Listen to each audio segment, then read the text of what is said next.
আসসালামু আলাইকুম, কি অবস্থা সবার? ইফতারের আগ মুহূর্তে এই যে দেখতে পাচ্ছেন মুড়ি, ছোলা, আমরা সব কিছু একসাথে মাখাবো।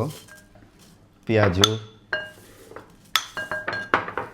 চপ, আপনারা দেখতেই পাচ্ছেন ছোলা মুড়ির সাথে জিলাপি দিয়ে মাখাচ্ছি একসাথে।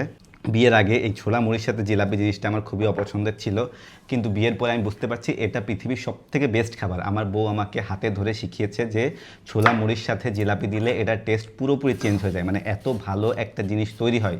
ঝাল এবং মিষ্টির একটা কম্বিনেশন, একটা দুর্দান্ত স্বাদ, মানে আমি মুখ মানে কখন যে আজান দিয়ে আমার জিভে জল চলে আসছে। ছোলা মাখাওয়াটা আমি শরবত নিয়ে আসি। ঠিক আছে গাইস, আমার কাছে অল্প একটু টাইম আছে, আমার বউ সর্বদান থেকে 30 সেকেন্ড, এর মধ্যে বলতেছি ছোলা মুড়ির সাথে জিলাপি একদমই অখাদ্য জিনিস, খাওয়া যায় না। মানে আপনারা বিয়ের আগে প্লিজ জিজ্ঞেস করে নেবেন যে সে কী খায়, আমার মতো ভুল করবেন না, আমি বাধ্য হয়ে খাইতেছি, আপনারা প্লিজ বোঝার চেষ্টা করেন এই জিনিস। আমার মানে কখন আজান দিবে আমি একদম আমার জিভে জল চলে আসছে, আজান দিলেই আমি খাবো, এত সুন্দর একটা খাবার। জিলাপি আরও বেশি দাও, মানে